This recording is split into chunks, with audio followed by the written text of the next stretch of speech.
Hi hello friends, welcome back to our channel.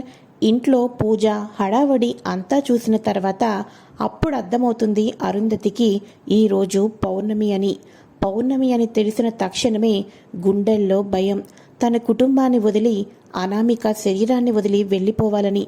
ఇక వెంటనే ఎవరు ఎక్కడ ఉన్నారన్నది పట్టించుకోకుండా గుప్తా గారు అంటూ గార్డెన్లోకి వెళ్తూ ఉండగా అమర్ అరుంధతిని అయితే పట్టుకుంటారు. అనామిక గారు, చూసుకొని వెళ్ళాలి కదా, ఏంటి ఏదో టెన్షన్ పడుతున్నారు? మీకేమైనా ప్రాబ్లం వస్తే మీ ఫ్యామిలీ అనుకొని మాకు కూడా చెప్పండి. మీ ప్రాబ్లమ్స్ ఏమైనా ఉంటే నేను సాల్వ్ చేస్తాను అని అనగానే, ఏమీ లేదు సార్, థ్యాంక్ యూ అని చెప్పి తన భర్త వైపు ప్రేమతో చూస్తూ అలా ముందుకు వెళ్ళేసరికి గుప్తా గారైతే కనిపిస్తారు కదూ. గుప్తా గారు, అనుకున్న పౌర్ణమి వచ్చేసిందండి, కానీ నేనే ఆ మనోహరి యొక్క నిజస్వరూపాన్ని ఏ రకంగా కూడా నిరూపించలేకపోయాను. ఇప్పుడు నా కుటుంబాన్ని ఎలా కాపాడుకోవాలి? ఒకప్పుడంటే మనోహరి నుంచి మాత్రమే జాగ్రత్తగా కాపాడుకోవాల్సి వచ్చేది. ఇప్పుడు చిత్ర గురించి కూడా కాపాడుకోవాల్సి వస్తుంది. చిత్ర ఈ ఇంటి చిన్న కోడలు కాబోతుంది అని చెప్పేసి అనగానే, బాలిక, నీకు నీ కుటుంబం మీద మమకారము ఎన్నటికీ వీడదు. కానీ పౌర్ణమి గడియలు వచ్చేసినాయి కాబట్టి నువ్వు ఇక పైలోకానికి రావలసినదే. నీకోసం నేను ఇక్కడ ఎదురు చూస్తూ ఉంటాను అని అనగానే, సరే గుప్తా గారు, నేను కూడా ఏమీ చెప్పలేకపోతున్నాను. నా కుటుంబాన్ని కాపాడుకోలేకపోతున్నాననే బాధతోనే ఇప్పుడు నేను వెళ్ళిపోవలసి వస్తుంది. సరే అయితే ఇంట్లో ఉన్న వాళ్ళందరికీ కూడా అరుంధతిలా చనిపోయిన నేను అనామికలాగా జాబ్కి రిజైన్ ఇచ్చేస్తున్నానని చెప్పి అందరితోనూ మాట్లాడి వస్తాను గుప్తా గారు అని అనగానే, అలాగనే బాలిక, నేను ఇక్కడే ఎదురు చూస్తుండను అని చెప్పేసి ఇక వెంటనే మన గుప్తా గారైతే బాధపడుతూ ఉంటారు. ప్రభువుల వారు చూస్తున్నారు కదా పైలోకం నుంచి, పాపము ఆ బాలిక తన కుటుంబం మీద ఎనలేని ప్రేమతో ఉంది. తను చనిపోయినప్పటికీ కూడా తన ఆత్మబలం, సంకల్ప బలం చాలా గొప్పగా ఉన్నది. ఆమెకు ఏమైనా సహాయము చేద్దుమా అంటే ఏమీ నా వల్ల అవటం లేదు అని చెప్పేసేసి ఇక గుప్తా గారు, దేవుడా, నాకు ఏమైనా సహాయం చేసే అవకాశం గనక దొరికినట్లయితే ఈ బాలికకు తప్పకుండా సహాయము చేసేదను. నా పుణ్యఫలము కూడా ఈ బాలకు అప్పచెప్పేదను అని చెప్పేసి గుప్తా గారు మనసులో అనుకుంటూ ఉంటారు. అయితే లోపలికి వచ్చేసిన తర్వాత, అక్క ఏంటక్క డల్గా ఉన్నావు అని భాగ్య అనగానే, మీ అందరికీ ఒక విషయం చెప్పాలి.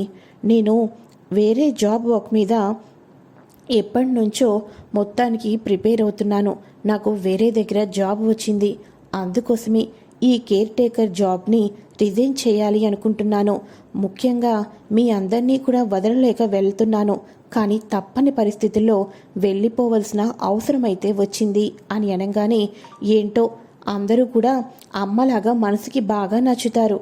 ఆ తర్వాత అమ్మ వెళ్ళిపోయినట్టే నువ్వు కూడా వెళ్ళిపోతున్నావా అనామిక అని చెప్పి పిల్లలు అరుంధతిని పట్టుకొని బాధపడుతూ ఉండటంతో తన పిల్లలు అలా మాట్లాడటంతో ఇక ఎంతగానో కన్నీళ్ళు పెట్టుకుంటూ ఉంటుంది అరుంధతి అయితే, ఆంటీ వెళ్ళొస్తాను, బాగి ఉంటాను అని చెప్పేసి విడవలేక తన కుటుంబం మొత్తాన్ని విడిచి వెళ్ళిపోతూ ఉండడంతో, అబ్బబ్బబ్బబ్బా అరుంధతి, నువ్వు అనామిక శరీరంలో నుంచి వెళ్ళిపోతున్నావని తెలుస్తుంటుంటే నేను ఆనందం తట్టుకోలేకపోతున్నాను. ఇక నువ్వు ఏమీ చెయ్యలేవు. నీ ఆత్మ పైలోకానికి వెళ్ళిపోతుంది. చిత్ర ఈ ఇంటి కోడలవుతుంది. ఆ తర్వాత బాగీని 3 చెరువుల నీళ్లు తాగించి ఇంటి నుంచి గెంటెచ్చేస్తాను. ఆ తర్వాత వినోద్ చెప్పినట్టుగానే అమర్కి నాకు పెళ్ళవుతుంది. హ్యాపీగా అమర్తో లైఫ్ని ఎంజాయ్ చేస్తాను. పిల్లల్ని హాస్టల్లో పడేసి ఈ ముసలోళ్ళని ఓల్డేజ్ హోమ్లో పడేస్తే హ్యాపీగా నా అమర్ నేను మాత్రమే లైఫ్ని ఎంజాయ్ చేసుకోవచ్చు అని చెప్పేసి అరుంధతి ఇంటి నుంచి వెళ్ళిపోతున్నప్పుడే పగటికరలు కంటూ మనోహరి తనలో తానే సెల్ఫ్ సాటిస్ఫాక్షన్ అయితే చేసుకుంటూ ఉంటుంది. ఇలా అరుంధతి అయితే బయటికి వస్తూ ఉండగా చిత్ర పెళ్లి గురించి మాట్లాడడానికి అమర్ ఇంటికి రమ్మన్నాడు కదా, అందుకోసం చిత్ర అయితే వస్తూ ఉంటుంది. అబ్బబ్బబ్బా, వాట్ ఏ సీన్ అరుంధతి. ఇక నేను ఈ ఇంట్లోకి ఎంట్రీ ఇస్తున్నప్పుడే నీ ఎగ్జిట్ అని నాకు ఇప్పుడే అర్థమవుతుంది. నువ్వు ఇంటి నుంచి వెళ్ళిపోతున్నావు. చిన్నప్పటి నుంచి కూడా నీ మీద ఎక్కువగా బతకాలని ఒక కోరిక ఉండేది. ఇన్నాళ్ళకి నాకు ఆ కోరిక తీరుతుంది ఆరు. సారీ, బాయ్ బాయ్ అని చెప్పేసి ఇక అరుంధతి ఏమో గుప్తా గారి దగ్గరికి వచ్చేసరికి మన చిత్ర వచ్చేసి ఇంట్లోకైతే వెళ్తుంది. అయితే ఇక ఇదిలా ఉండగా గుప్తా గారు అరుంధతిని కొంచెం దూరంగా పక్కకైతే తీసుకుని వెళ్తారు. అది అనామిక ఉండే ప్లేస్ అన్నమాట. అక్కడికి తీసుకుని వెళ్ళేసరికి గుప్తా గారు, నాకైతే వెళ్ళాలని లేదు, కానీ నా కారణం చేత అనామికకి ఇబ్బంది పెట్టకూడదు, అందుకోసమే నేను సిద్ధమండి అని అనగానే అటులనే బాలిక తక్షణమే అనామిక శరీరం నుంచి విడుదల కమ్ము అని అనటంతో అనామిక కింద పడిపోతుంది. మునుపటిలాగా చీర కట్టుకొని కట్టుబొట్టుతో ఎంతో లక్షణంగా ఉన్న మన అరుంధతి ఆత్మ అయితే బయటకైతే వచ్చేస్తుంది. ఇక వెంటనే గుప్తా గారు, బాలిక ఇక మనము పైలోకాలకు పోవుదము, దీన్ని పట్టుకో బాలిక అని అనగానే అలానే గుప్తా గారు అని చెప్పేసి మనసు నిండా ఎంతో బాధను దిగమిగుకుంటూ ఇక ఆ నెమలి పింఛాన్ని టచ్ చేయాలని చూస్తూ ఉంటుంది మన అరుంధతి. అయితే నెమలి పింఛం టచ్ చేసిన వితిన్ సెకండ్స్లోనే ధూమ్ తత అని గుప్తా గారు పైలోకానికైతే వెళ్ళిపోతారు కదా. పైలోకానికి వెళ్ళిపోయిన తర్వాత ఇక వెంటనే యమధర్మరాజుతోటి ఇన్నాళ్ళకి మీరు అనుకున్నది నెరవేరైనది కాబట్టి ఈ బాలికను ఇన్ని రోజులకి పైలోకాలకు తేగలిగాము అని చెప్పేసి అనగానే పక్కన ఉన్న విచిత్రగుప్త ఇక యమధర్మరాజుతోటి, గుప్తా గారు పాపం విచిత్రగుప్తుల వారు ఏదో చేశామని ఇంకేదో చేసినట్టున్నారు గురువుగారు అని అనగానే ఇక వెంటనే విచిత్రగుప్తులు నవ్వుకుంటూ ఉంటారు. ఏమిటి స్వామి, ఆయన ఎందుకు నవ్వుతున్నారు? ఈ బాలికను పౌర్ణమి తిథుల్లో బయలోకాలకు తీసుకుని రమ్మన్నారు, తెచ్చెదము అని అనగానే ఒకసారి అటు చూడు చిత్రగుప్త అని అనగానే అక్కడ ఆత్మ చీర కట్టుకుని ఉంటుంది కదా, కానీ ఒక్కసారి పైలోకాలకు వచ్చేసరికి మళ్ళీ అనామికలాగా ప్యాంటు షర్టు వేసుకొని కనిపిస్తుంది. ఇదేమిటి, నేను తీసుకుని వచ్చినది ఆ బాలిక ఆత్మ కదా, ఈ బాలిక ఆత్మ పైలోకాలకు రావటం ఏంటి? అంటే ఈ బాలిక ప్రాణత్యాగము చేసినదా అని అనగానే అవును, ఈ బాలిక ప్రాణత్యాగమే చేసినది అని చెప్పేసి అనగానే ఇక వెంటనే అప్పుడు అనామిక అంటుంది, నేను శరీరంలో నుంచి బయటికి వచ్చిన తర్వాత నాకు మొత్తం అర్థమయ్యింది, నేను ప్రాణత్యాగం చేశాను.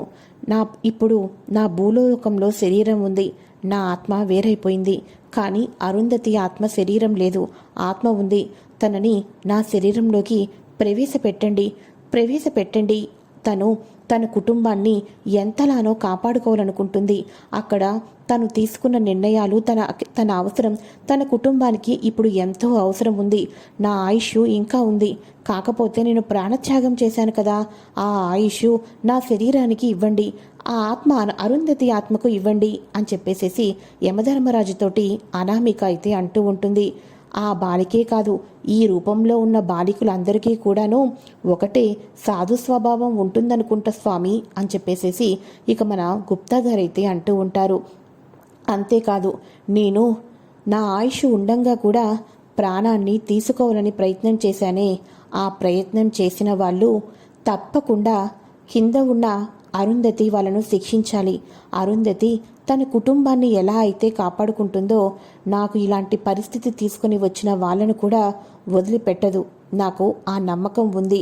అతి త్వరలోనే నన్ను సూసైడ్ చేసుకునేటట్టు ప్రేరేపించి నన్ను ఇంతలాగా మోసం చేసిన వాళ్ళు అరుంధతి కంట కనిపెట్టేటట్టు చేసి తన కుటుంబాన్ని కాపాడుకొని మనోహరికి ఏ రకంగా బుద్ధి చెప్పబోతుందో నా మీద కుట్ర చేసి నన్ను మోసం చేసిన వాళ్ళకు కూడా తను అలాగే ఇక బుద్ధి చెప్పాలి.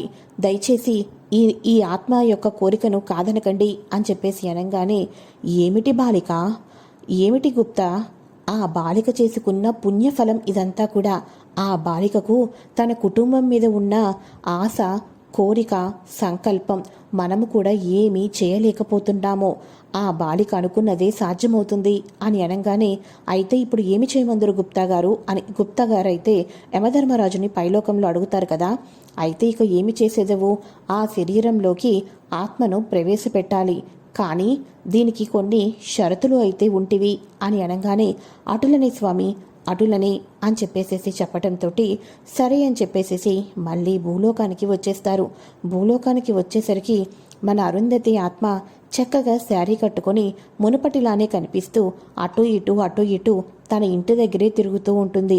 ఒకప్పుడైతే పక్కింటి అక్కలాగా బాగీకైనా కనిపించేది కదా, ఇప్పుడు ఏ ఒక్కరికి కూడా కనిపించదు. అటు ఇటు అలానే తిరుగుతూ ఉంటుంది. ఇక వెంటనే ధూమ్ తత అని ప్రత్యక్షమవటంతో గుప్తా గారు వచ్చేసారా, గుప్తా గారు వచ్చేసారా? రాజుగారు నన్ను ఎప్పటికీ భూలోకంలోనే ఉండే వరం ఇచ్చారా? చెప్పండి గుప్తా గారు. అవును గుప్తా గారు, మర్చిపోయాను. ఒకప్పుడు నేను మా చెల్లికైనా కనిపించేదాన్ని, ఇప్పుడేంటండి మా చెల్లికి కూడా కనిపించడం లేదు అని అనగానే, నువ్వు ఇటులనే ఎవరికి కనబడవు బాలిక అని అనగానే, ఏంటి నేను ఎవరికీ కనబడనా? నేను ఎవరికీ కనబడక ఎవరి శరీరంలోకి లోపలికి ప్రవేశించక ఇక నేను ఇక్కడ ఏమి చేయాలి గుప్తా గారు? నా కుటుంబాన్ని ఎలా కాపాడుకోవాలి అని అనగానే, బాలిక దానికి నువ్వు ఒక పరిష్కారం ఉంది అని అనగానే, చెప్పండి ఏంటి ఆ పరిష్కారం అని అనగానే, నువ్వు ప్రాణాన్ని విడిచిన వారము, నువ్వు ప్రాణాన్ని విడిచిన నక్షత్రము, ఆ రెండూ కలిపి మరో 3 దినాలలో రాబోతున్నాయి. ఆ 3 దినాలలో రాబోతున్న గడియల్లో అక్కడ మీ ఇంట్లో వాళ్ళు కూడా ఒక కార్యం చేయాల్సి వస్తుంది.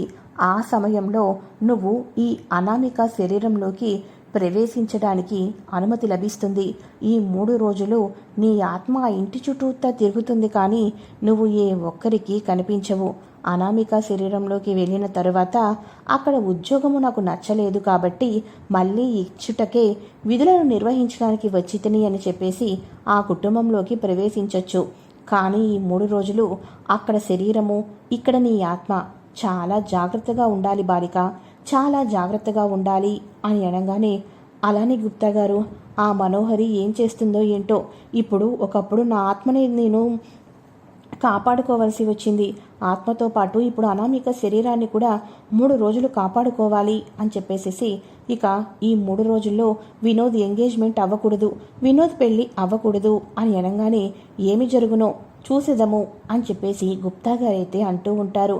ఇక మన అరుంధతి ఆత్మ మొన్న చిత్ర లోపలికి వెళ్తుంది కదా, ఇక వీళ్ళు చిత్ర మనోహరి ఇద్దరు ఒక గదిలో ఉండి, అనామిక ఆత్మ వెళ్ళిపోయింది, అరుంధతి ఆత్మ వెళ్ళిపోయింది, చిన్న కొడలుగా వచ్చిన తర్వాత బాగిని గెంటేసేసి అమన్ని పెళ్లి చేసుకోవడమే మిగిలింది అని ఈ మనోహరి చిత్ర మాట్లాడుతున్న మాటలన్నీ కూడా మన అరుంధతి అయితే వింటూ ఉంటుంది. వదిలిపెట్టను, 3 రోజుల తర్వాత వచ్చిన తర్వాత నా భర్తకు నీ నిజస్వరూపం తెలిసేటట్టు తప్పకుండా చేస్తాను మనోహరి.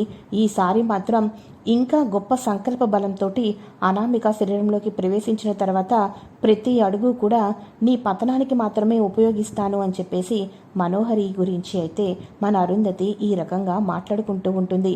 మరో 3 రోజుల్లో నక్షత్ర బలము, తారాబలము, వారబలం ఇవన్నీ కలిసి వచ్చే క్షణంలో ఇక్కడ అయితే అనామిక శరీరంలోకి ప్రవేశించబోతూ ఉంటుంది. ప్రవేశించిన తర్వాత ఏం జరుగుతుంది రానున్న ఎపిసోడ్లో తెలుసుకుందాం. ఇది ఫ్రెండ్స్, మొత్తానికి అయితే ఆత్మ చిరుగుతుంది కానీ పైలోకానికైతే వెళ్ళలేకపోయింది. ఈ వీడియో కనుక మీకు నచ్చినట్లయితే లైక్ చేయండి. నెక్స్ట్ ఎపిసోడ్ కోసం ఛానల్ని సబ్స్క్రైబ్ చేసుకోండి.